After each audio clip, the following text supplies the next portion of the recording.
Hi, welcome to the National Critics' Choice Online News. I'm Robin Steinberg, and welcome to my show again. And we have a author with us all the way, from the United States in Pennsylvania, and he's none other than Mr.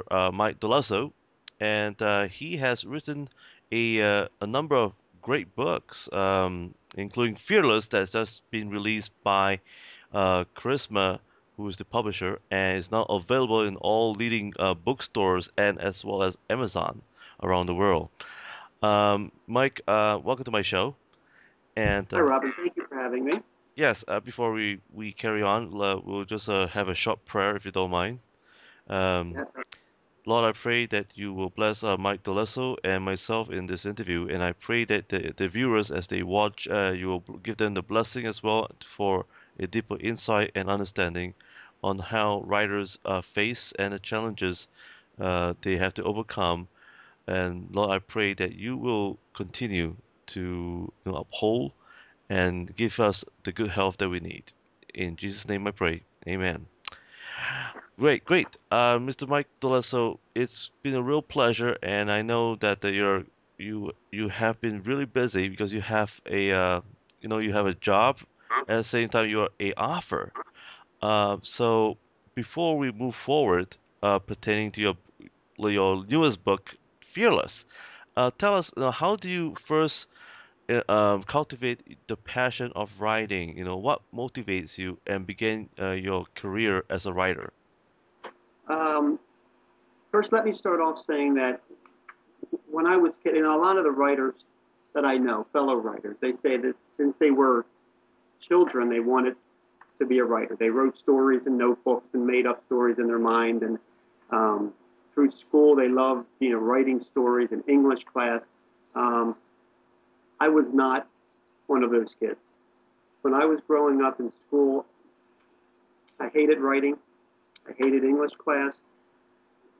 Through high school, even through college, I just did not like writing. I didn't want anything to do with it. I never saw myself becoming an author. It wasn't until 1997, 98. Um, my brother-in-law was in a very severe accident. It was a motorcycle accident. Um, he had only been married to my sister for 2 years, and the doctors were saying that the damage was so bad that he probably was not going to live. Um, this happened up in New York State. From where I live, it's about a 4-hour drive. The next day, my wife and I went up to see him and my sister, to comfort her, to pray, do whatever we could. Um, Seeing him there like that in a coma, seeing my sister struggling with that, we came home and I was so full of just, I don't know, all kinds of emotions. I didn't know how to express them. Talking about them wasn't enough. Um, Crying out to God didn't seem like enough.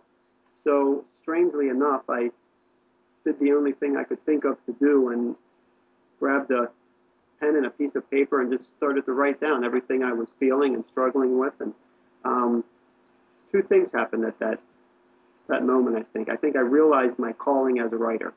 Uh, just just like that, I fell in love with writing. The second thing that happened was, to that point in my life, I had severely struggled with stuttering. Um, I don't know if your viewers ever saw the movie The King's Speech. Um, my stuttering was that bad and even worse. Um, Through college, even, I could not string together two or three words at times. Um, when I started to write, it was like I found my voice. It was very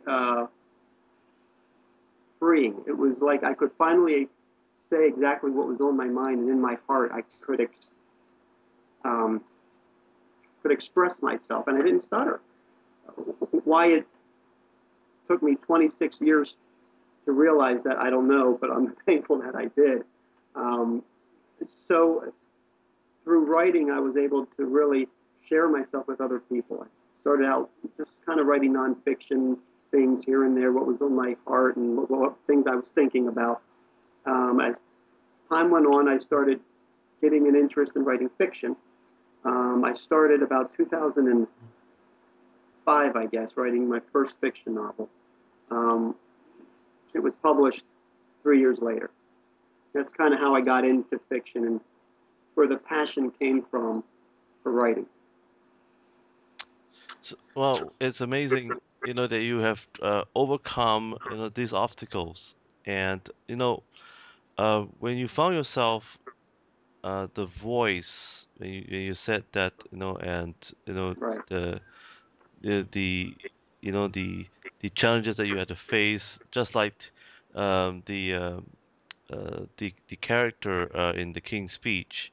Mm-hmm. Um, how did your family feel about it, especially your wife, when she discovered that your love for writing?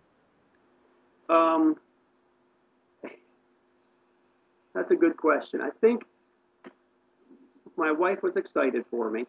Um, my problem was I had discovered this new thing that I kind of fell in love with, and I was just writing all the time because for the first time in my life, like I said, I could say what I wanted to say, and it, I kind of overreached, and I was spending a lot of time writing when I should have been paying more attention to my wife. Um, she very lovingly told me one day that I needed to get things in order. Um, so that's when I started setting in my mind that I'm going to get up in the morning and write.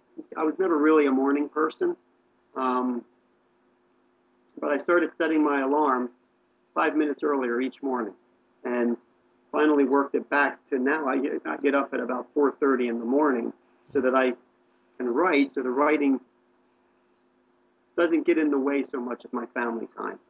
Um, that was a big struggle for me at first. I had found this kind of new thing that I was just pouring myself into, and I wasn't paying attention to the priorities that I should have been. Um, but I think they were all very excited for me. Obviously, um, the W- Were the they were, training. were they surprised that you didn't stutter anymore? Well, that didn't happen overnight. That was kind of a gradual thing, maybe over a few months, I guess. Um, it was kind of I don't know, it's hard to explain it. Stuttering is an odd thing. A lot of it has to do with confidence.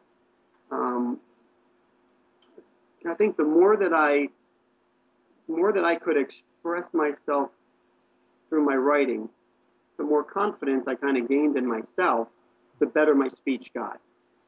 So that was kind of a gradual process. And even now, I mean, it's not like I'm totally cured of my stuttering. I still have moments when I get stressed and tired that it comes out. And there are still times now where I can get stuck on a word so bad, I'll just say, forget it, I'll tell you later when I can.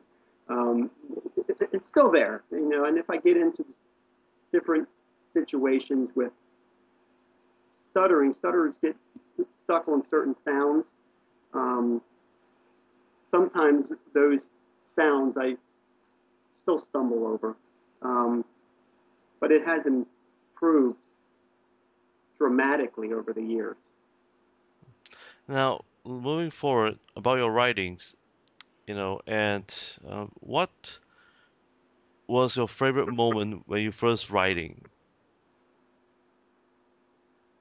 Uh, I think that my favorite moments, when I kind of keep going back to when I had my first novel done, didn't really know what to do with it, so I went to a writers' conference, and I kind of went with high hopes, thinking that these editors and agents that were there were just going to be fighting over themselves to get to my masterpiece. And I think I talked to about 7 or 8 agents and editors and got 7 or 8. No, I'm sorry, we're just not interested. Um, the very last meeting I had of the conference was with another suspense author. Um, she read some of the manuscript while she was there, and she loved it. And she said, this needs to be published, and I'm going to help you do it. And she helped me kind of get the ball rolling.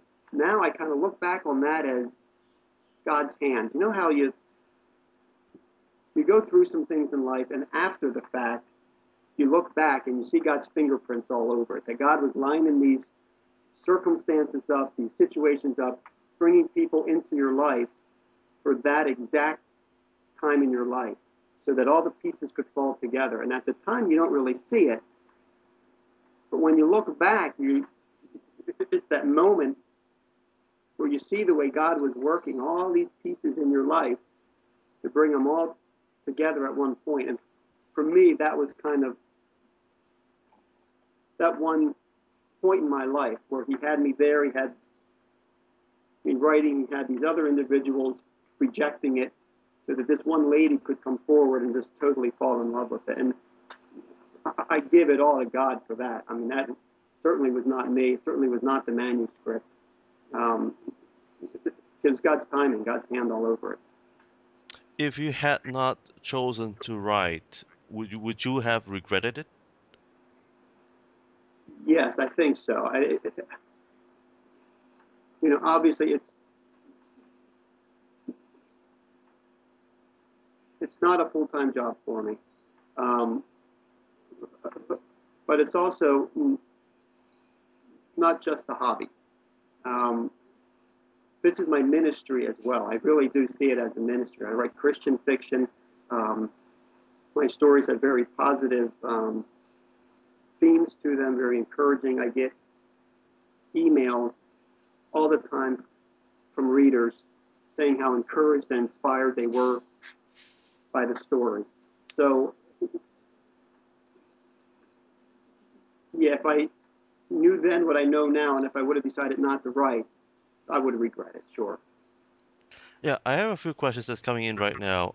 One of them, anonymous, asks, "Dear Mike, do you feel that being an author is a worthy cause, despite the fact that you will not make a lot of money out of it? And do you think that um, the characters that you created as an author are they totally fictional? And how long does it take for you to create a character?" Fantastic question. We'll take the first one first. Is it a worthy cause? Um, yes, in all capital letters. It is a worthy cause. It's, like I said, I see my writing as my ministry. Um, take the pastor of a church. They can reach on a Sunday morning maybe a couple hundred. If it's a mega church, a couple thousand. You write a novel that goes out there and it can reach thousands of people. Um, but even bringing it back on a very small scale, I go to a lot of writers' conferences. I teach at a lot of writers' conferences. Um, one of the things that I'm constantly encouraging people about is, even if only one person reads your writing and it changes that one person's life, that it's been totally worth it. And that's something I have to remind myself of, because, yeah, being an author, unless you're one of the top 3%, 4%, whatever it is, you're not going to make a lot of money doing it. But one of the things I have to remind myself is the 9 months it takes me to write a novel, through all the work I put into that, the blood, sweat, and tears, really, that you put into that, that if it only reaches one person and it changes that one person's life, it's worth it. The second part of the question about the characters, are they totally fictional? No, I don't think that anybody can come up with a totally fictional character, because everything that we write comes from our own experience, really. Um, we can only go off of what we have experienced. So the characters that we make up, they are collages of people that we meet along this journey of life. Um, my full-time job is in physical therapy. So I meet a lot of people. I get to work with a lot of people. I do it in people's homes. And when I'm talking to people and hearing their stories, I'm always kind of filing away in my mind different little personality quirks, the way they dress, the way they talk, um, colloquialisms that they say, little sayings. Um, Sometimes I'll get back in my car and I'll kind of be jotting these things down real quick. Um, Sometimes people will make such an impact on me that I will base a character almost fully on them, change it enough so it's not exactly them, but really pull from their um, personalities, even sometimes the way they look, and put that into my fictional character.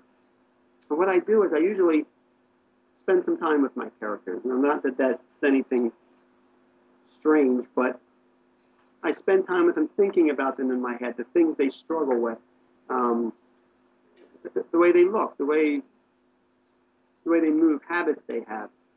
Some people, like myself, like to talk with their hands. Um, some people make strange facial expressions when they talk, or they get the tick, or um, different things like this. And I kind of work it out in my mind before I even start writing, so I can get to know these characters before I start putting them into the story. And I think that that really helps me to build well-rounded, believable fictional characters. I have another question also that's coming in, and that's from South America, Africa, actually, and also anonymous. It's a male fan, and he says, "Dear Mike, what's the difference between the books that you've written in the past, such as Frantic, Scream, and more, compared to Fearless? Are they actually based on your experience, in the past? And speaking about experience, as you said, you are a physical therapist. So is that part of what you saw?" Um, the way I Let me answer this question this way. The way I kind of look at my writing career is almost in two stages. 5 years ago, I went through colon cancer. Um, the first book, The Hunted, came out right around the same time that I was diagnosed. Scream came out right as I was finishing up chemotherapy. I kind of see my writing career as before cancer and after cancer. The Hunted and Scream, they were written before cancer. Darlington Woods, Darkness Follows, Frantic, and now Fearless, they were all kind of written post cancer. Um, Darlington Woods was the first book that I wrote following the cancer ordeal. Cancer changes you. That's just saying it plainly. Nobody can come through cancer and be the same person that they were before. So coming out of that, I had a lot that I wanted to say about things I had learned, things I had experienced going through cancer. Darlington Woods being the first novel that I wrote following that, the story just has a ton of symbolism in it about the fear, um, monsters in life that we deal with, um, finding the faith that we need to get through that in God. And for me, Darlington Woods is still my favorite book of all of them. I also wrote another novel, A Thousand Sleepless Nights, under the pseudonym Michael King, because it is not a suspense book, it's a family drama novel. And that's about a woman who goes through colon cancer, and her family is kind of fallen apart in the way this cancer, something as horrible as cancer, works to bring her family back together again. Um, so, if you separate between the earlier books, The Hunted and extreme in the later books, I think there is a big difference because there's a big difference in me, uh, pre-cancer and post-cancer. So I think a lot of the way cancer changed my life, the whole uh, you just experience changed me. That was kind of worked into my stories as well. There's another question that's coming in right now, and someone just heard your interview, and they say that he's a doctor and he's from Malaysia, and he'd like to know how does it feel like being a survivor of of cancer, colon cancer that you have been through, and what's your experience like? Have you actually found uh, yourself able to value your life and time much more than before? Um, I would answer that again with a resounding yes, all capital S's, followed by a whole bunch of exclamation marks. Um, yeah, like I said, cancer changes you. And the thing I have found for me as a Christian is people generally, I think, have one of two reactions to tragedy like this in their life. They either run away from God or they run to God. And I think one of the biggest things that I experienced through cancer was that I got to experience God in a way that people normally don't get to. Um, I can honestly say, and this sounds weird and probably selfish on my part, knowing what my family went through at the same time, but if I could do it again, I would. Um, Simply because of the experience that it gave me, seeing God as truly a caring, loving Father. I think you experience Him, like I said, in a way that a lot of people don't get to. So, yes, I value life, a lot more. One of my favorite verses is Psalm 90:12, where it says, "Lord, teach us to number our days, so that we can be wise." And I think that whole kind of concept and idea of counting your days means that you put importance on them. When you count something, you're putting importance on it. If I give you $100 and I count them out, 1 to 100, you're going to know when you spend them. You're going to make sure that you spend every single dollar on something that's worthwhile. So I think that kind of encapsulates it in a nutshell, the way that you feel about your life after going through something like that. You learn to number your days. There's another question that's coming in, and that's from a student, a young student from Singapore, and is a female. She'd like to ask you this question. That is, dear Mike, why do you call your new book Fearless? Uh, One of the main characters is a small girl, and she mysteriously kind of appears in um, the middle of a house fire, and she has no memory of anything except for her name. She doesn't know how she got there. She doesn't know where she came from. This couple brings her in as kind of her foster parents until they can find her real parents, and they discover that this girl has a special gift. Um, she can see people for who they really are. She can see the hurts in their life and the struggles, and she can heal them. And it's called Fearless because this little girl truly is fearless. Um, she has the power of um, God upon her life, and as the story goes on and progresses, she kind of becomes the rock, the stable one for everyone around her because of her faith and her fearlessness. And that's where I got the title from.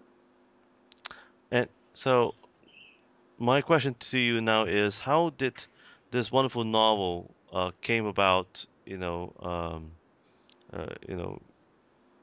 really, because is it an inspiration that you got from the recent events that happened around you for the last couple of years?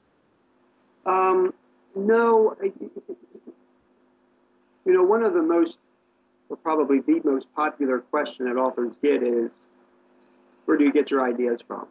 And it's probably the one question authors hate the most, because you get your ideas from just a million different places.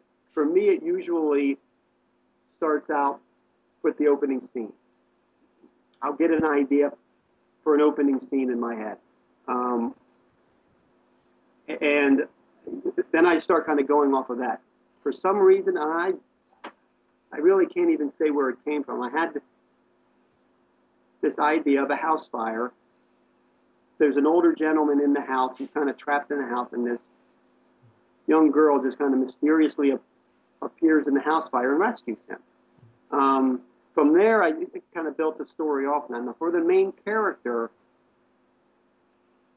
I have four daughters.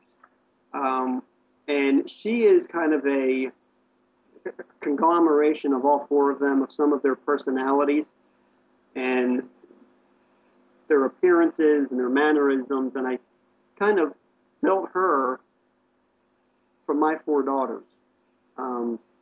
They were the inspiration for the character. And I find that happening a lot, that I draw inspiration off of my family. I've also noticed, it wasn't anything that I really did consciously, but my last three books have all had a major character that's been a young child. Because I think in children, we see the innocence and the faithfulness that contradicts the evil in the world around us. And for me, I write suspense, and there's always the villain, the evil character. Children are like the perfect anti-villain. So they really can give the story a lot of color and texture, because within a child you can really pull out the goodness and the innocence and the faithfulness that we all should have. There's another question that's coming in right now, and that question is, dear Mike, are you fearless? No, I wish I was. Um, I think that true fearlessness comes through faith like a child. Um, that if we have that simple faith in God, that Jesus said, have faith like a child. That's where the fearlessness comes from. The trust. This is the uncompromised trust in God. And to be honest with kidding aside, I wish I was there, but I'm not. I think I'm more there now than I was 5 years ago. More there now than I was back in 1998 when I started writing. But it's a process, and yeah, there's things I'm still scared of.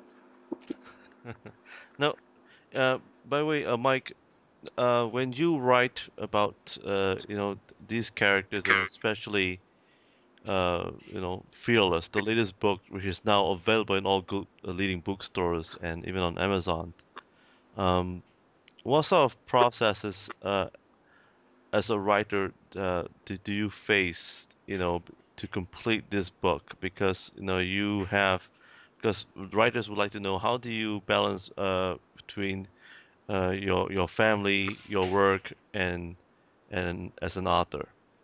Right. So what I do is, like I mentioned earlier, I usually start a story with the first scene. Then I'll start kind of building some characters in my head around that story. Um, Start thinking about the things that those characters are going to be going through, the things I'm going to take them through. Um, think about the things they struggle with, their personality, that sort of thing. And then I sit down and start writing. I normally know where I'm going to begin and I know where I want to end. and everything in between I kind of make up as I go. So what I do is during the day, I'm always kind of thinking a couple chapters ahead. So I'm taking different roads in my head. Well, if I take the plot down this way, what's going to happen? What's it going to look like? Can I get to the climax this way? And if that doesn't work out, then I go another way. Well, what about this? Let's try this and see if this works. I'm always kind of a couple chapters ahead. Um, as far as the process itself, because I do have a full-time job, I have a family, what I do, and it works for me, is I get up early in the morning, and I usually have about an hour to write. And in about an hour, I can write a good 1,000 words. Um, I do that 7 days a week. So I set my own personal goal of about 1,000 words a day, 7 days a week. So the first draft will take me about 3 months. Um, then I usually go over it a couple more times, which will take another month or so. By that time, the deadline is up that the publisher has set, and I send it off to the publisher, and then the whole thing with the editing process starts. Uh, the characters, for me, are the most important part of the story. The plot is important, and I'm always thinking about different surprises I can put in and the twists and the turns. But for me, the characters are the main part of the story. I think readers begin reading a story because of the plot. They keep turning pages because of the characters. They feel like they can connect with the characters. If you can get a reader to connect with a character, to believe that what that character is going through is really happening, as far as the plot goes, you can throw anything at the reader and they're going to buy it because they're fully engaged with the character. And who is the one character that you hate most? That's the question from Indonesia. Wow, that's a good question. I think it would be, um, boy, I don't, as far as my own books go, I don't know if I can say that I really hate any of them Even for because Fearless? what I do with my villains is I create them in a way that the reader almost has to feel sorry for them. I believe that when people turn evil, and when they do, you hear about them in the news, mass murderers, um, serial killers, and bombers, terrorists. There's a reason behind that, and it's often a very tragic reason behind that. Something happened during their childhood. Um, they they were brought up in a society that didn't value life, and I kind of bring that out in my characters. I fully develop the villains as well, so that they're these bad guys, um, but at the same time, they are somebody who is really struggling with things as well. So, who would you like to have? Well, this question is from Malaysia again, and they'd like to know who would you like to have breakfast with in your character from Fearless? I would like to have breakfast with the little girl. Her favorite breakfast was waffles and ice cream, and that's a good one for me. Um, no, but she's a very interesting character. I think sweet and innocent, but very insightful. Um, she's a deep thinker for a child, and she has a lot of insight and can really see people for who they really are. Oh, and there's another question right now. It's coming from South Korea, and they want to know, dear Mike, about your new book, Fearless. Do you have any chapters that was removed, and did you regret it if any of those chapters were removed from Fearless? And if you do you have any plans to post those missing chapters from Fearless on your blog or Facebook? Um, no, there are no missing chapters, but during the editing phase, there's always things you cut out that Sometimes you later go back and wish they weren't cut out. Um, there's also things, suggestions when you read over it again that the editor had suggested a change, and I kind of poo-pooed it and said, no, I don't want to make that change. That when you go back and read it later, you think, oh, gee, maybe I should have gone with that change. Um, Hi, welcome to the National Quiz Choice once again. And Mike, we have two more questions for you, and that's one, what would you like to tell the world about, at least probably 3 points if you could give about Fearless? Fearless, the core of the story is about trusting God, forgetting everything else in life, forgetting our problems, forgetting the things that the world wants to throw at us, that Satan wants to throw at us, and just trusting God with the faith of a child. Um, it's also about the strength in relationships. This um, couple that takes this little girl in, they're struggling with their own things in life. Um, she's recently, she, they recently lost a child. She had a miscarriage, and they're struggling with these own things, which has kind of pushed them apart. And through this whole kind of ordeal that they get themselves into, they wind up finding the strength that's in their own relationship that's really built around that childlike faith in God. And and so moving forward for your great book Fearless, that's now available on all leading good bookstores and Amazon.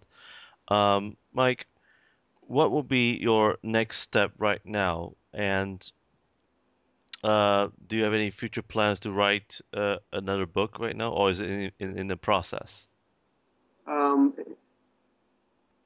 there are stories in the process in my mind, and I jotted some notes. I always have a lot of stories running through Any my mind. teasers? Um, there is a town in the middle of Pennsylvania um, that was an old coal mining town. Pennsylvania is really known for its coal mines.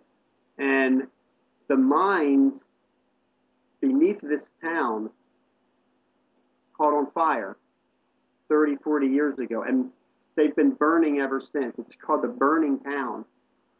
They had to evict all the residents from it. And the last ones finally left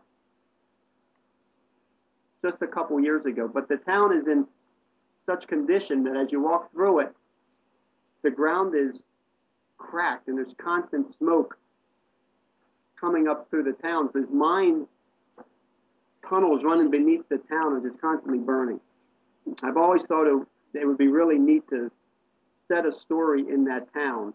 Um, the story that I have in mind is kind of a cross between the Jason Bourne series um, and the movie Shutter Island.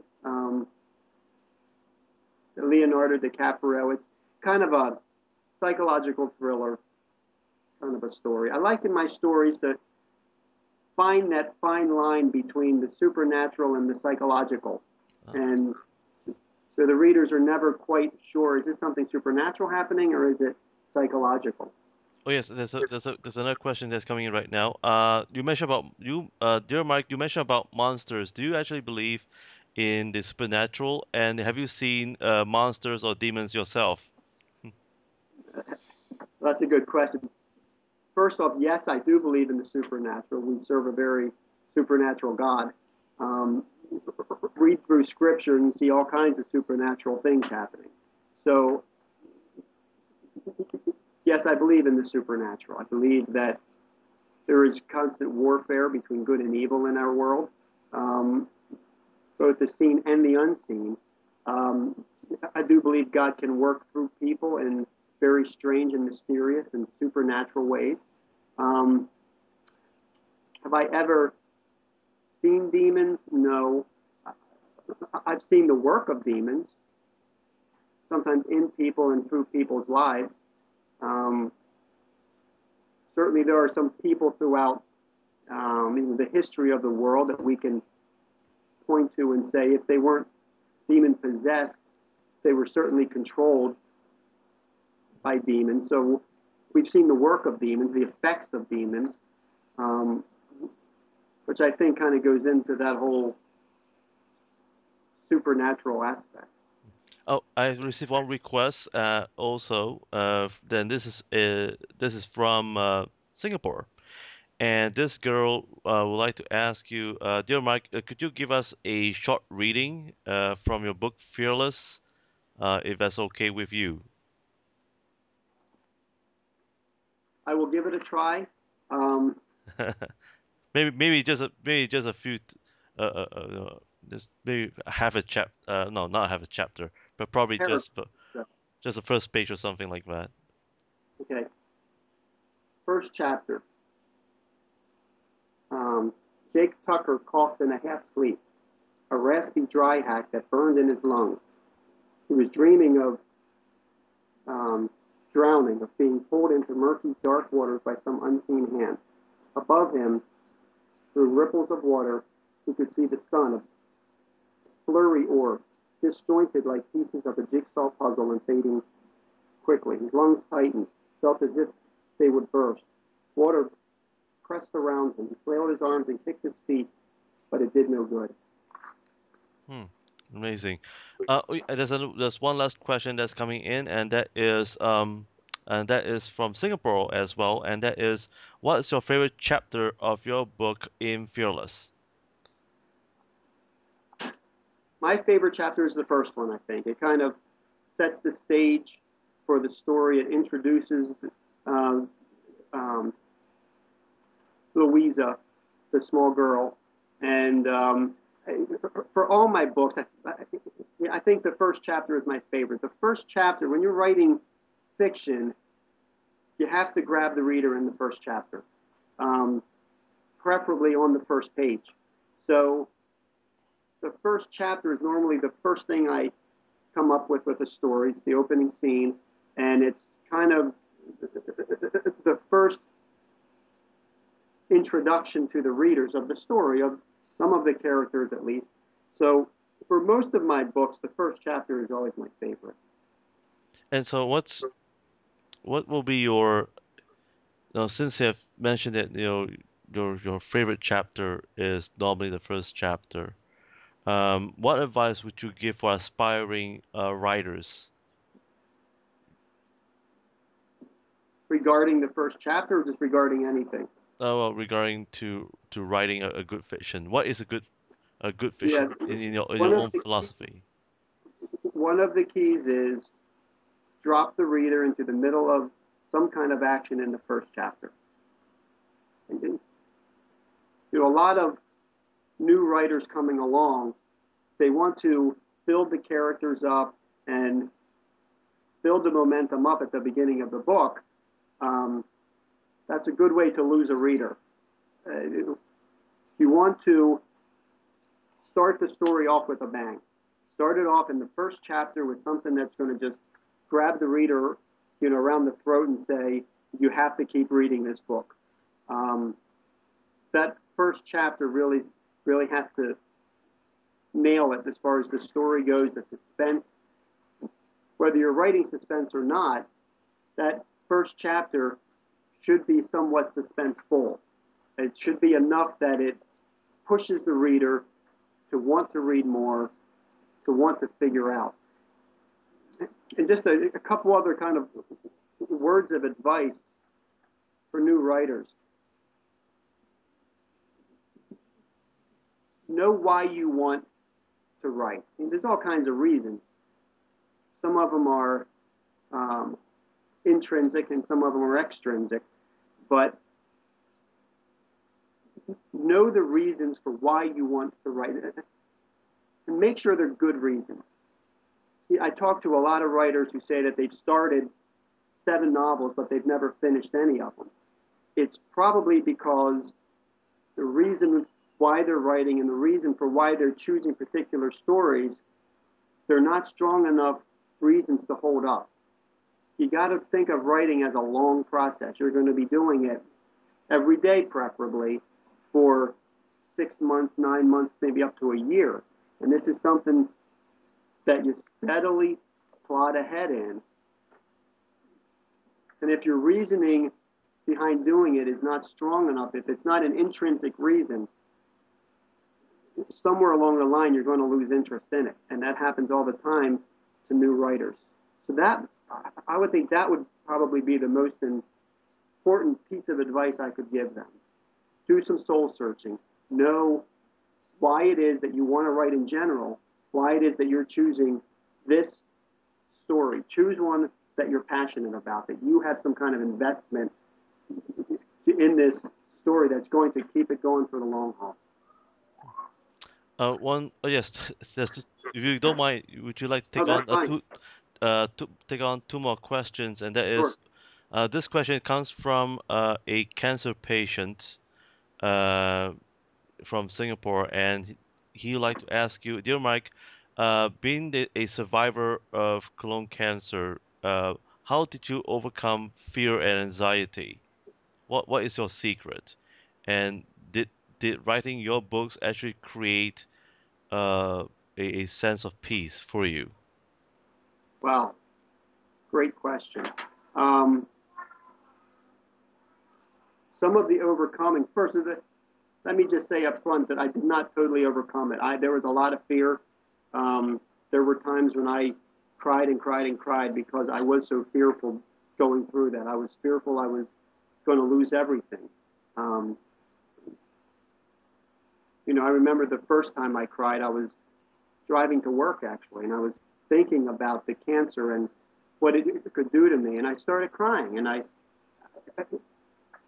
prayed to God. I said, Lord, make this as hard as it needs to be, but please spare my life. Because I was thinking about my family. I didn't want my children to be fatherless and my wife to lose her husband. So there was a lot of fear. But some of the ways that I battled that fear was, one, spiritually.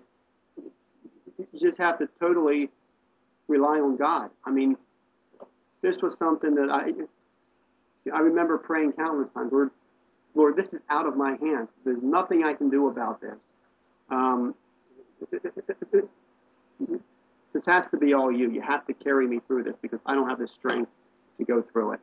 And secondly, just the reassurance. I would reassure myself, and I would remind myself that there is a whole um, team of doctors and nurses and such that their sole responsibility is to keep me alive. For me, that was comforting. I knew that there were people out there, very smart people, very well-paid people, that their job is to keep me alive. And that was something that I had to remind myself. And then the third thing is I was just relying on my family. You find your comfort and your strength in those around you who love you. Both my physical family and my spiritual family. Our church family really came around us and supported us during that time. And I think that really helped a lot with the fear, knowing that we weren't alone going through this. The last question that's coming in, and that is also from Singapore, and that is, dear Mike, as an author, as a father, and also, as a uh, as a guy who is, who holds a full-time job, how would you like to be remembered after writing very many, good books in fiction? I think as an author, I would like to be remembered as a writer who um, cared about the readers. And I do.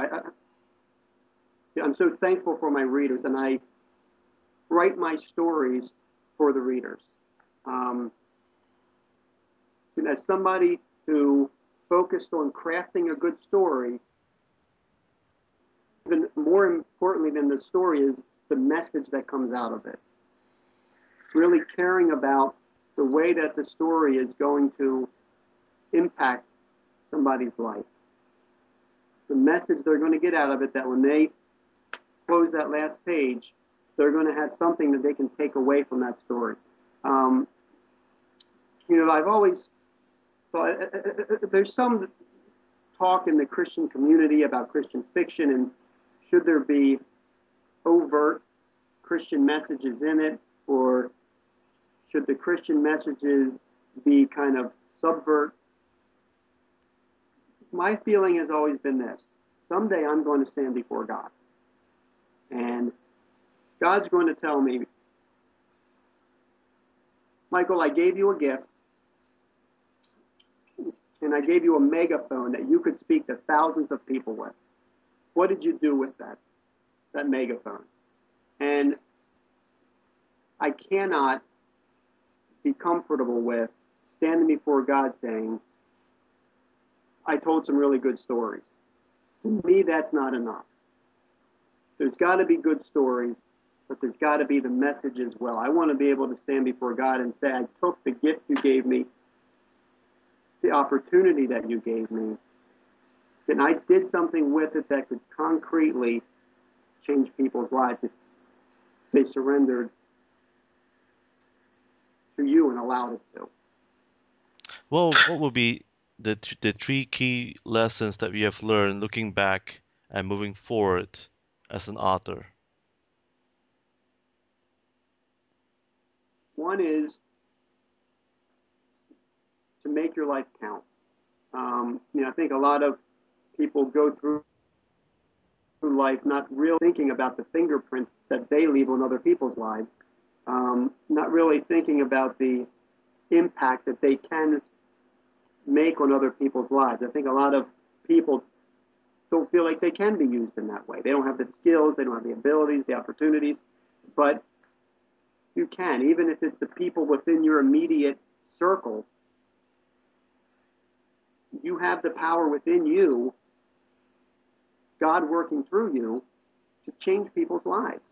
So that's one. I think another one would be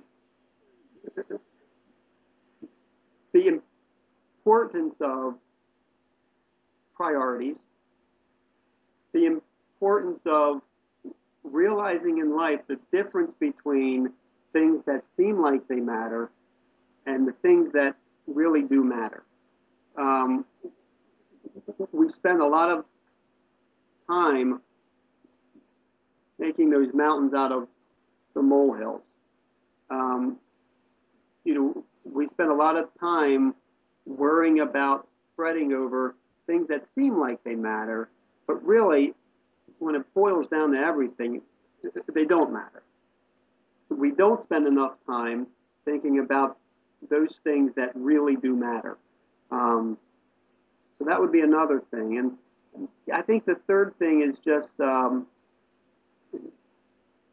making sure the whole thing with numbering your days, making sure that you're being aware of making every day count for something, even if it's just one thing. Like I said, I do physical therapy for my full-time job, and I try to consciously think. I don't do this all the time, but I do try to consciously think before I go into a patient's home. I'm thinking, how can I make this person's day? What can I do to make this person smile, to give them some comfort, to consciously make myself aware of leaving fingerprints on other people's lives. I think that's important to see ourselves in the relationship that we have with those around us. And sorry, if you could indulge just one more question Sure. that's coming in. Dear Mike, what is happiness to you? What is your definition of happiness, and how can I stay happy? And this question is coming from Indonesia. Okay, so I think there's a difference, of course, between happiness and joy. The Bible talks about being joyful and having joy. Happy is an emotion, and I things that make me happy don't always last. Happiness comes and goes. That's part, I think, of being a human. Um, you know, in Ecclesiastes, it talks about a time for this and a time for that, and there's a time to sing and a time to cry, and time to mourn and a time to rejoice. There's different things we go through in life that our emotions are going to go up and down and all over the place. That's part of the human experience. The joy that the Bible talks about is an internal happiness almost. That's a constant thing. For me, that's based on doing my best to do what God wants me to do. Now, do I always do that? No, absolutely not, because I'm a sinner just like everybody else. Um, but it's kind of finding that place that God wants you. And for me, in kind of that one corner of my life that is the writing, that's where I really do feel like I'm in kind of that sweet spot of God's will. I think that God has kind of laid the foundation there. He's laid the road work. I feel like, I'm doing God's will there. I'm seeing the effects of it on the readers from the feedback that I get. So I do think the joy is in following God. It's in following God's will for your life and just being content with where God has you. And that's that's difficult. As humans, it's difficult to maintain that. I think even the Apostle Paul said he struggled with it. The things that he shouldn't do, those were the things he did, and the things he should do, he didn't do. And again, that's part of being a human, but we strive for that. We strive to stay in God's will. That's where true joy comes from. Once again, Mr. Michael Dellosso, thank you for joining us here at the National Critics' Choice. And viewers, please um, do get hold of his latest book, Fearless, and now available at all good leading bookstores, and now even more so on Amazon as well. Published by Charisma Media. And Mike, thank you for joining us. Let me just say a short prayer for you right now. Lord, I thank you for Mike Delosso's life and his family. I pray that you will give him more joy in writing and a gift of writing, and anoint him. And I ask that his words and his stories will bring more meaning in this world, even more so in these dark times. And I pray in Jesus' name. I pray. Amen. Thank you, Robin. Yes, thank you, Mike, and we look forward to seeing you again in your next new book, uh, coming soon your way in the coming year. Bye. Thank you, Robin. Well,